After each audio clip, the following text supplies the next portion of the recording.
Hello, my YouTube friends.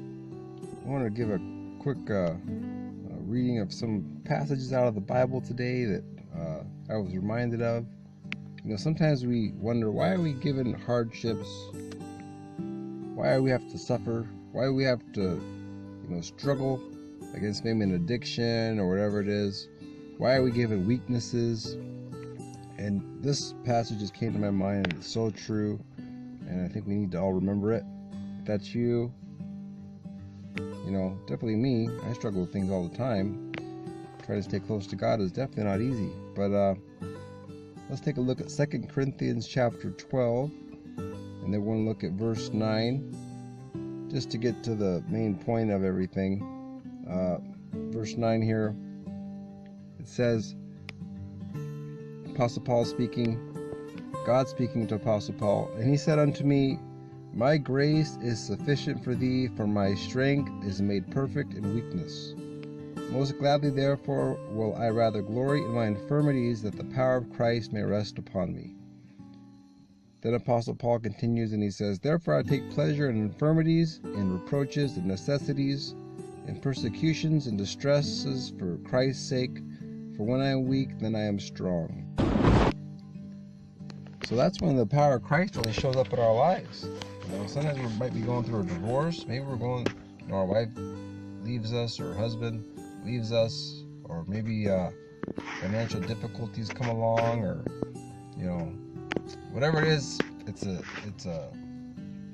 something that makes you weak in a sense. You're struggling to get through it. And then it says that's when the power of Christ really can show up. That's when God's grace can really show up in our lives without any kind of struggle, where we have to depend on God. We have to go to God for Him to act in our lives. His power isn't really moving as much for what this is saying. It says right here, My grace is sufficient for thee, for my strength or power is made perfect in weakness. So Paul says, Most gladly therefore will I rather glory in my infirmities, that the power of Christ may rest upon me.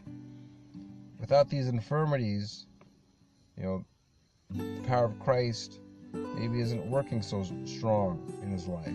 He's more self-dependent versus God-dependent, So we can look at some of the stuff the Apostle Paul went through. He says he was beaten, thrown into prison a lot, stoned, shipwrecked, a night and a day he was in the deep.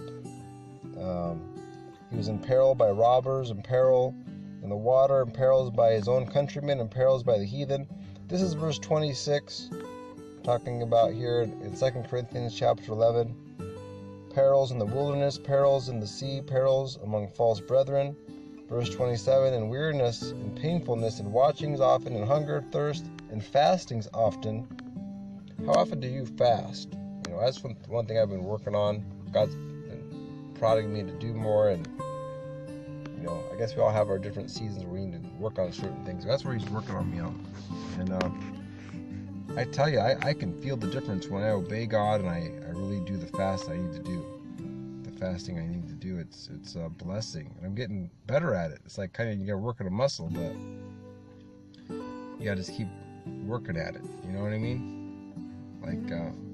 Especially if you for those of you that are struggling with weight loss, try some intermittent fasting. That's a great way to kind of lose the weight that you need to lose. Of course, do a little exercise, but I think if you can control the food intake, that can make a huge difference. And that's where a lot of Americans I know especially struggle.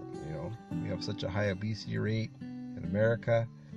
We have all the great tasty foods, fattening foods, salty foods, sugary foods. Was it salt, fat, and sugar? It was like the three main ingredients that a lot of these food makers use to get us hooked on it, right? Hooked on their food. So it can be challenging, definitely. But by the grace of God, I'm at my high school weight right now, but it didn't happen because I didn't pray, and it didn't happen because I didn't fast. And try to take care of myself. And that's what we need to do as believers, I think, to better serve God. If I'm sick in the hospital over something that could have been prevented, I'm not going to be much good for anybody, right? So I believe that, we can all, through Christ, do all things. So just want to encourage you in that area. Also, if you want, feel free to join my Facebook group, Battle of the Bulge. That's for people that are trying to lose weight or stay in shape or struggling with food, like overeating and that kind of thing. Also, I have a Christian divorce support group that can be joined on Facebook, as well as Homeless Advocates for Christ on Facebook.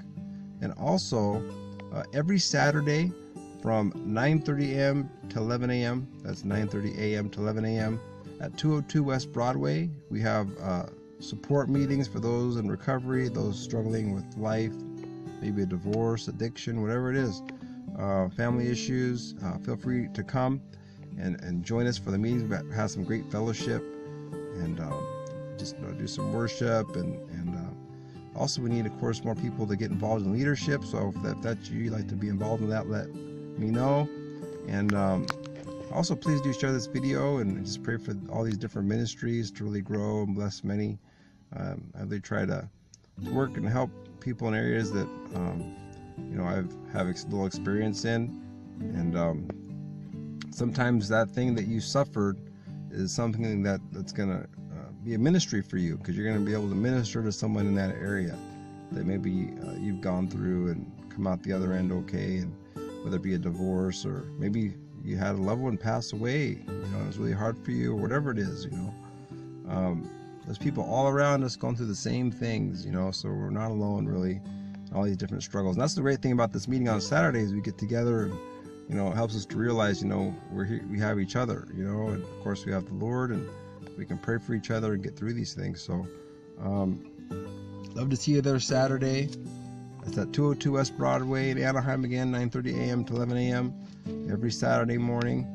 But yeah, take a look at 2 Corinthians chapter 11 and 12. Some great passages.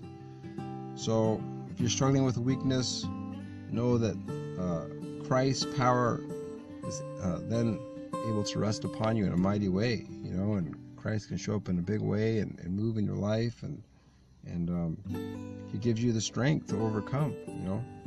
He's given me the strength to overcome so many things. There's so many things He's called me to do that were very difficult throughout my ministry work. Living with the homeless over 10 years as part of my ministry work, that wasn't easy, and even getting arrested sometimes for preaching and things like that. It's been very challenging. A lot of difficulties, but His grace is sufficient. He gives you the strength to get through whatever you need to get through, and nothing is stronger than God's Spirit. You look at what Apostle Paul went through. He could not be stopped, no matter how much they threw rocks at him or arrested him, whatever it was, nothing could stop the Spirit of God within him. You know what I mean? It's awesome to see, and so people sometimes they ask me, I don't know where you get your strength from. That's where I get my strength from to keep going. If it wasn't for the Spirit of God, I couldn't keep doing what I do. So I hope this video blessed you. Please do share it, and I hope to hear from you soon. Thanks so much for your prayers and support, and your prayers for this ministry again are always greatly appreciated, and that we could keep reaching out, bringing more food to the homeless. I got some good food boxes here, a lot of different right here's what see there. See that? Hopefully you can see that there. Yeah, I got some food boxes here. Homeless, been taking out a lot of these.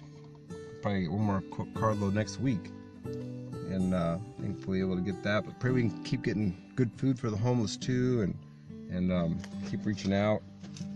I'm thankful for the church folks and others that have been helping me in so many ways. So thank you for your support again, and hopefully we'll get more housing and shelter for those in need. Pray for that too. More affordable housing, especially in California, desperately needed. So please keep that in your prayers, and hope to hear from you guys soon again, and may God bless you as you seek first the kingdom always. Bye-bye.